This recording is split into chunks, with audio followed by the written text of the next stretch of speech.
अक्सर वही लोग जीवन की प्रत्येक चाल समझते हैं जो सफ़र में है धूल को भी गुलाल समझते हैं।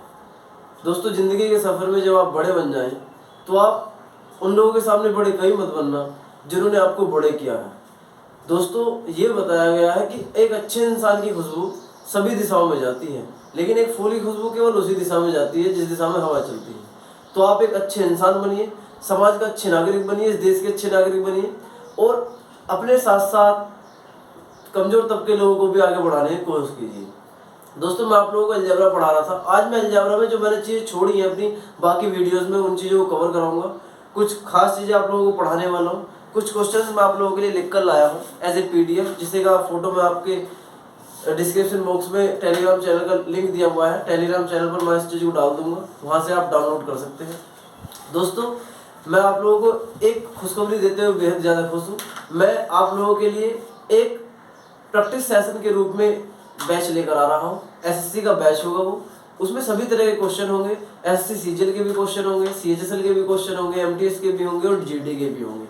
दोस्तों, आप लोग उस बैच को ज्वाइन कीजिए। जो बच्चे इनकमिंग एग्जाम के लिए प्रिपेयर हो रहे हैं, इवन पुलिस के लिए एग्जाम के लिए भी बच्चे जो प्रिपेयर हो रहे हैं, वो भी फॉलो कीजिए।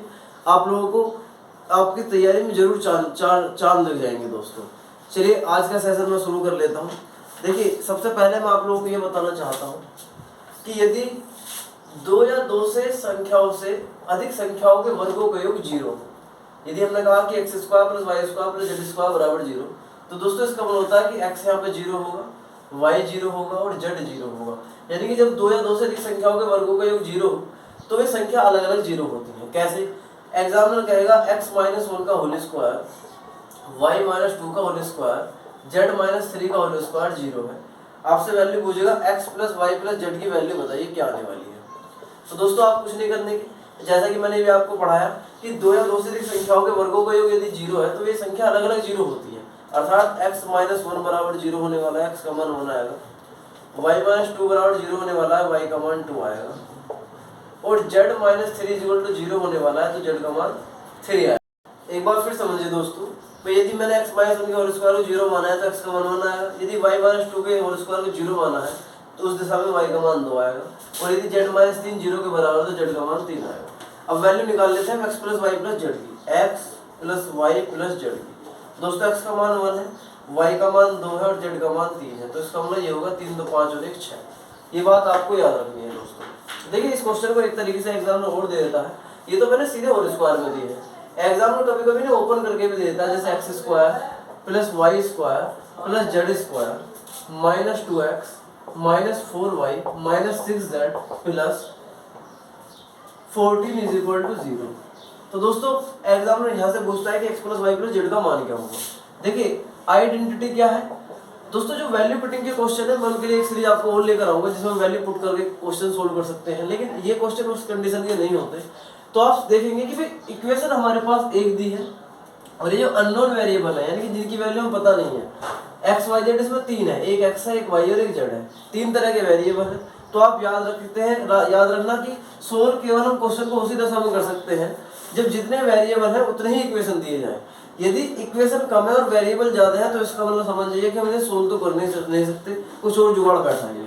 तो दोस्तों, यहाँ बात वही आ रही है कि इक्वेशन एक है और वेरिएबल 3 है, इसका मतलब हम सोल्व तो करने के नहीं, हम इन्हें इस तरीके से करने की कोशिश करेंगे। देखिए, x वाले टर्म्स को एक साथ देखिए, x² - 2x + y² - 4y + z² - 6z + 14 = 0।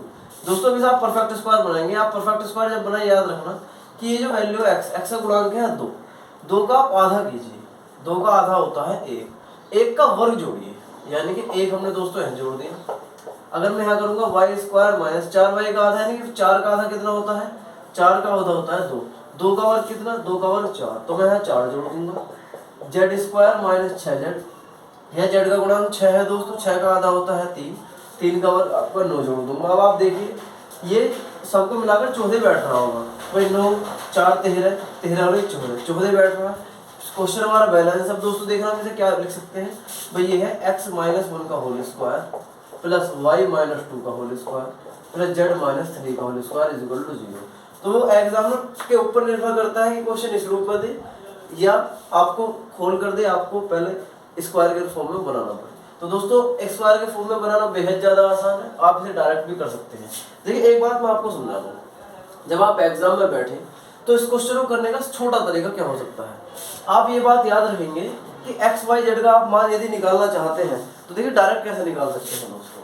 यदि ये स्थिति दी है, सपोज कीजिए ये एक चीज आपके सामने लिखी हुई आई है और आपने को एक्स और वाई जेड का मान निकाला। देखिए एक्स का मान कैसे निकालेंगे, तो दोस्तों एक्स का मान हम निकालेंगे, जो एक्स का गुणांक है 2, माइनस का 2 है, तो दोस्तों एक्स का गुणांक -2 है तो इसको आप आधा कर देंगे, यानी कि माइनस का 1 आ गया।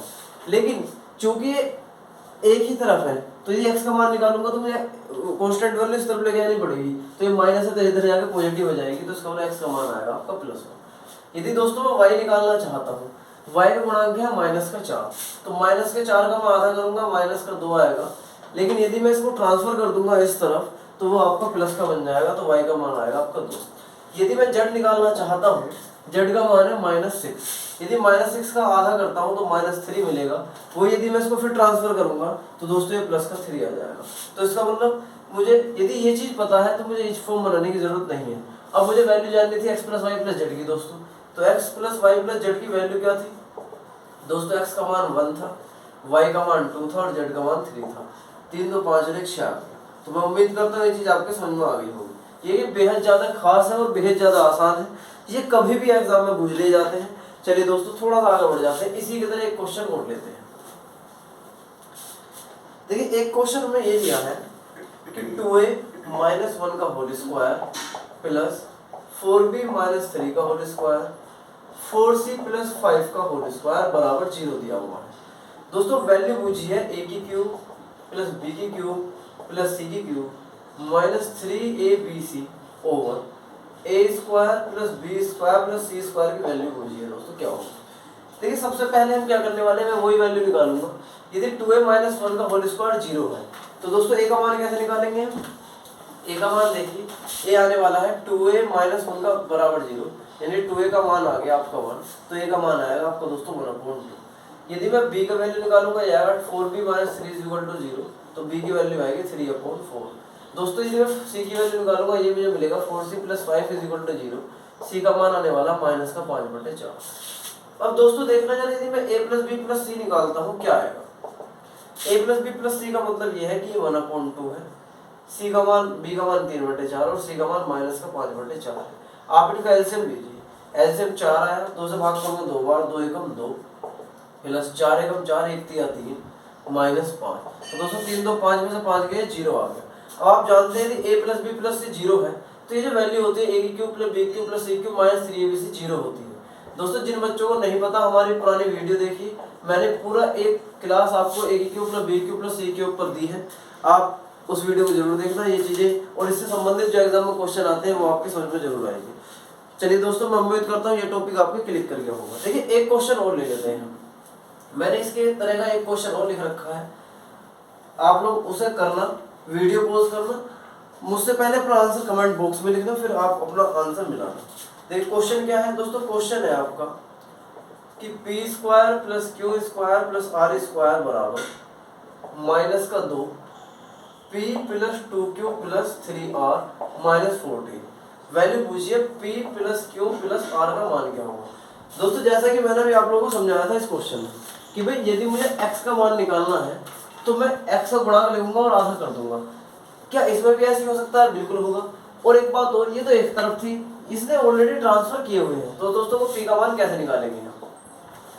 दोस्तों p का मान निकालने के लिए ये है कि 2 इन्हें ऑलरेडी बाहर ले रखा है, यदि मैं इस -3 को अंदर ले जाऊं तो मुझे ये वैल्यू मिलेगी 2 बाहर -p -2q -3r -14। तो p का मान तो होगा p के साथ वाला यानी कि -1, q का मान क्या होने वाला, q के साथ वाला -2, r का मान क्या होने वाला, r के साथ वाला -3। दोस्तों ये सिंबल मैंने इसलिए चेंज नहीं करे, ये जो साइन है ये इसलिए चेंज नहीं करे क्योंकि ऑलरेडी ट्रांसफर्ड है। भाई यदि एक तरफ होते तो मुझे साइन चेंज करने पड़ते, लेकिन ये ऑलरेडी इस तरफ है तो इसलिए मुझे चेंज करने की जरूरत नहीं है। और आधा इसलिए नहीं करा क्योंकि 2 ऑलरेडी हमने बाहर ले रखा है, एग्जामिनर ने दे रखा है। तो हमें वैल्यू निकालनी थी p + q + r का मान। p का मान -1, q का मान दोस्तों 9 है और r का मान दोस्तों q का मान -2 है और r का मान -3 है। तो दोस्तों मुझे मिला ये -3 -2 -1 तो -6 इसका जवाब आ गया। मैं उम्मीद करता हूँ ये चीज आपके समझ में आ गई होगी। चलिए दोस्तों नेक्स्ट क्वेश्चन की तरफ मूव कर जाते हैं। देखिए एक क्वेश्चन हो रहा है, मैंने बहुत आसान क्वेश्चन आप लोगों के लिए लिखा है।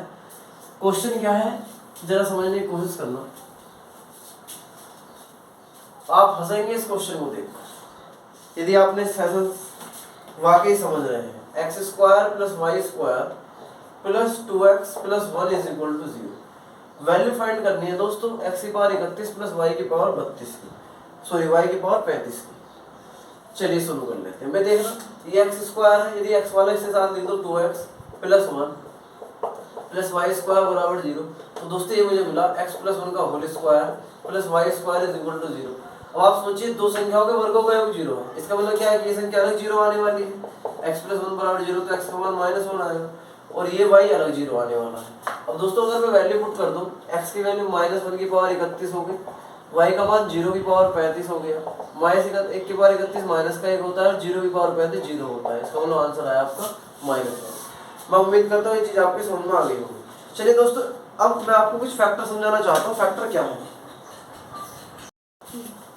चलिए दोस्तों एक नया फैक्टर समझ लेते हैं। देखिए आप एक बात याद रखना, ax प्लस by का whole square plus bx minus ay का होल स्क्वायर। दोस्तों ये होता है आपका a square plus b square x square plus Y square. ये डायरेक्टली आपको ये वैल्यू देगा, ये देगा, इनमें से एक देगा, दूसरी पूछ लेगा। दोस्तों यदि आप इसे सोल्व करना चाहते हैं, आप इसे ओपन कीजिए, इसे ओपन कीजिए। चलिए कर लेते हैं। ऐसा क्यों है? देखिए आपको ये पता होना चाहिए कि इसका कारण क्या चल रहा है। दोस्तों मैं आपसे एक बात शेयर करना चाहता हूँ कि मैं अभी कुछ दिन बाद एक सीरीज शुरू करूंगा रिसर्च ऑफ मैथमेटिक्स के नाम से। उसमें हम फॉर्मूले को ड्राइव करना सीखेंगे। ये जो बेसिक बच्चे हैं, जो बच्चे बिगिनर हैं, उनके लिए बेहद ज़्यादा काम आने वाली चीज़ें होंगी। तो दोस्तों आप हमारे चैनल को बढ़ाने में हमारा योगदान दीजिए, अपना योगदान दीजिए और कोशिश कीजिए ज़्यादा से ज़्यादा बच्चों को इस चैनल के साथ जोड़ा जाए। चलिए दोस्तों इसे हम देख लेते हैं ऐसा क्यों है। यदि मैं ओपन करता हूँ a प्लस बी का होल स्क्वायर, तो ये मुझे मिलेगा ax का होल स्क्वायर प्लस by का होल स्क्वायर प्लस 2ab। यदि मैं इसे ओपन करता हूँ, ये मुझे मिलेगा bx का होल स्क्वायर प्लस ay का whole square minus 2bx into ay। दोस्तों देखिए ये भी 2abxy है, ये भी 2abxy, इससे हमारे कैंसिल हो गया, तो मुझे यहाँ मिला a स्क्वायर एक्स स्क्वायर और ये जो स्क्वायर x वाला ऐसे मैंने एक साथ देखा बी स्क्वायर एक्स स्क्वायर। यदि मैं ऐसे लिखता हूँ बी स्क्वायर वाई स्क्वायर, तो इसके साथ लिखा मैंने ए स्क्वायर वाई स्क्वायर। यदि यहाँ से एक्स स्क्वायर में कॉमन ले लो तो मुझे मिलेगा ए स्क्वायर प्लस बी स्क्वायर। यहाँ से वाई स्क्वायर कॉमन ले लो तो मुझे मिलेगा ए स्क्वायर प्लस बी स्क्वायर। दोस्तों यदि मैं ए स्क्वायर प्लस बी स्क्वायर को बाहर लेता हूँ तो मुझे ये वैल्यू मिलने वाली है x square plus Y square की। मैं उम्मीद करता हूँ ये चीज़ आपको समझ में आ गई होगी। देखिए क्वेश्चन क्या है, ये क्वेश्चन एसएससी में आया हुआ है दोस्तों, मैं जो लिख रहा हूँ आपके सामने। एग्जामिनर ने कहा था कि a square plus B square का मान 2 है, c square plus D square का मान दोस्तों 1 है। एग्जामिनर ने पूछा a D minus B C का होल स्क्वायर प्लस ए सी प्लस बी डी का होल स्क्वायर, बताइए क्या आने वाला है। तो मैं जानता हूँ कि A D minus B C का होल स्क्वायर प्लस ए सी प्लस बी डी का होल स्क्वायर है, तो ये क्या होने वाला है भाई, ए स्क्वायर प्लस बी स्क्वायर और C square plus D square निकलने वाला है दोस्तों। भाई इसके अगर मैं फैक्टर करूँगा इसी रूप में ये आएंगे, तो आप इस रिजल्ट को डायरेक्ट याद रखिए। तो दोस्तों ये वैल्यू आपकी 2 है, ये वैल्यू लेंगे तो आंसर आपका 2 आ गया। मैं उम्मीद करता हूँ ये चीज़ आपको समझ में आ गई होगी। चलिए दोस्तों आगे बढ़ जाते हैं। अच्छा सा एक और फैक्टर समझ लेते हैं हम। इस फैक्टर के ऊपर भी क्वेश्चन काफ़ी आते हैं। चलिए आप एक क्वेश्चन इस फैक्टर के ऊपर बता दीजिए, आप लोग चीज करना। दोस्तों क्वेश्चन है आपका ax plus by is equal to 6 and bx minus ay is equal to 2। आपसे कहा है कि X square plus Y square का मान 4 है, देन फाइंड, आपको फाइंड करना है ए स्क्वायर प्लस बी स्क्वायर का मान क्या होगा। दोस्तों ए स्क्वायर प्लस बी स्क्वायर का मान हमें निकालना है। देखिए कैसे निकालेंगे। मैं जानता हूँ मैं ये वाले फॉर्मूले का उपयोग करने वाला हूँ। A x plus b y का whole square plus b x minus a y का होल स्क्वायर बराबर a square plus B square x square plus Y square आने वाला है। देखिए ये वैल्यू क्या है, ये 6 का स्क्वायर है, ये वैल्यू क्या है, ये 2 का स्क्वायर है। ए स्क्वायर प्लस बी स्क्वायर की वैल्यू पूछ रहा है और X square plus Y square की वैल्यू ने 4 दी है। दोस्तों ये 36 और 4 40, 40 को अगर मैं 4 से भाग करता हूँ, आप सब जानते हैं 40/4 यानी कि 10 इसका जवाब है। दोस्तों मैं उम्मीद करता हूँ ये चीज़ आपके समझ में आ गई होगी। चलिए मैं एक कंडीशन आपको और पढ़ाना चाहता हूँ, एक फैक्टर और है दोस्तों, ये गोल्डन फैक्टर्स है। दोस्तों इनको हम डिटेल में भी समझाएंगे। फिलहाल मैं आपको बेसिक जानकारी दे रहा हूँ। इसके ऊपर हाई लेवल क्वेश्चन कैसे बनते हैं मैं सब MCQs जब आप लोगों की चालू करूंगा उसमें लेकर आऊंगा SSC के एग्जाम से, उसमें आप सीखेंगे। दोस्तों देखिए एक फैक्टर और समझना, x की power 4 plus X square Y square plus Y की पावर 4। दोस्तों इसके दो फैक्टर होते हैं, एक तो होता है x square plus X Y plus Y square, एक होता है x square minus X Y plus Y square. दोस्तों दो फैक्टर्स हैं, आप इसे प्रूफ कर सकते हैं कि यदि आप इन दोनों को मल्टीप्लाई करते हैं तो भी ये प्रूफ हो जाएगा, लेकिन चूंकि ये फैक्टर है तो इसलिए इसको ही ओपन करके ये दिखाना ज़्यादा उचित रहेगा। चलिए इसको मैं दिखाता हूँ कैसे सोल्व हो सकता है। दोस्तों ये X square Y square plus Y की पावर 4 है। दोस्तों मैंने इसे 2 कह दिया तो माइनस 1 करना पड़ेगा भाई, क्योंकि 2x स्क्वायर वाई स्क्वायर में से यदि 1 घटा दूंगा 1 ही बचेगा। ये क्या है, ये है आपका X square plus Y square का होल स्क्वायर। दोस्तों ये है आपका एक्स वाई का होल स्क्वायर। अब मैं जानता हूँ ये A square minus B square है। जब ये A square minus B square है तो इसका मतलब मैं एक बार जोड़ूंगा और एक बार घटाऊंगा। यदि मैं जोड़ता हूँ तो मुझे मिलेगा दोस्तों X square plus Y square plus X Y, और यदि घटाता हूँ तो मुझे मिलेगा X square plus Y square minus X Y. देखिए दो ही फैक्टर हैं दोस्तों, ये इतने किफ़ायती फैक्टर्स हैं। आप लोग यदि आपको ये पता नहीं है तो आप कहीं ना कहीं एग्जाम में क्वेश्चन छोड़ देंगे। देखिए 2016 के मेंस पेपर में एक क्वेश्चन था, क्या क्वेश्चन था, वो ये था कि a की घात 4 plus a square b square plus b की घात 4 बराबर 8, और कहा था a square plus a b plus b की स्क्वायर बराबर 4। वैल्यू पूछिए ए बी का मान कितना होगा। दोस्तों क्या आप समझ रहे होंगे कि भाई ये फैक्टर वाला क्वेश्चन है, इसके दो फैक्टर होते हैं। क्या फैक्टर होते हैं, 1 घात 4 प्लस बी घात 4 के? ये होते हैं a square plus a b plus B square. एक फैक्टर होता है ए square minus a b plus B square. दोस्तों इसका मल्टीप्लाई मुझे पता है यही आने वाला है, यानी कि 8 आने वाला है। देखिए इसने कहा कि a square plus a b plus B square का मान 4 है, यानी कि ये 4 हो गया, इसका पता नहीं कितना है। तो दोस्तों मुझे पता लग गया कि भाई ए square minus a b plus B square का मान आपका 4 दूनी 8 2 आने वाला है। अब आप सोचिए a square plus a b plus B square का मान तो 4 है, ए square minus a b plus B square का मान 2 है। अब मुझे ए बी की वैल्यू निकालनी है, मैं घटाते हैं माइनस प्लस माइनस माइनस, ये कैंसिल, ए बी और ए बी आ गया आपका 2, ए बी बराबर 4 में 2 गया 2, 2 से 2 कैंसिल, यानी कि ए बी का वैल्यू दोस्तों आपको 1 मिली। मैं उम्मीद करता हूँ ये चीज़ आपको समझ में आ गई होगी। देखिए ये बहुत ज़्यादा खास है दोस्तों। देखिए दो फैक्टर और हैं बहुत ज़्यादा मोस्ट, लेकिन उससे पहले मैं आपको एक स्थिति पढ़ाना चाहता हूँ। एग्जाम की दृष्टि से ये स्थिति बहुत ज़्यादा खास होती है। देखिए स्थिति क्या है दोस्तों, एग्जामिनर अक्सर ये क्वेश्चन देता है, कैट के लिए बहुत ज़्यादा किफ़ायती चीज़ें हैं। कैट में क्वेश्चन क्या बनता है, देखिए एग्जामिनर कहता है कि a प्लस बी का मान 8 है, ए बी मैक्सिमम बताइए क्या होगा, कि मैक्सिमम ऑफ ए बी क्या होगा। ऑप्शन लिखता हूँ, एक 16 दिया हुआ है, एक 15 दिया हुआ है, एक 32 है और एक 24 है। दोस्तों आप समझने की कोशिश करना, मैक्सिमम का मतलब है, देखिए मैं अगर दो संख्याओं का योग 8 है, सपोज करो इसे 7 कहता हूँ, इसे 1 कहता हूँ, तो मैं गुणनफल 7 एकम 7 आएगा। यदि मैं इसे 6 कह दूँ और इसे 2 कह दूँ तो दोस्तों 6 और 2 8 होगी, लेकिन 6 दूनी 12, तो यानी कि बढ़ जाएगा। तो आप याद रखेंगे जब दो संख्याओं का योग दे रखा होगा गुणनफल कब अधिकतम होगा। दोस्तों गुणनफल तब अधिकतम होगा जब ये दोनों संख्या एक दूसरे के बहुत ज़्यादा नज़दीक होंगी। जितनी ज़्यादा ये संख्या नज़दीक होती है एक दूसरे के, उनका गुणनफल उतना ही अधिक होता है। नज़दीक समझ में नहीं आया होगा, देखिए नज़दीक का मतलब है यदि मैं इसे 4 गया तो ये भी 4 हो गया, तो ये एक दूसरे के इतने नज़दीक है कि इनमें कुछ गैप ही नहीं है।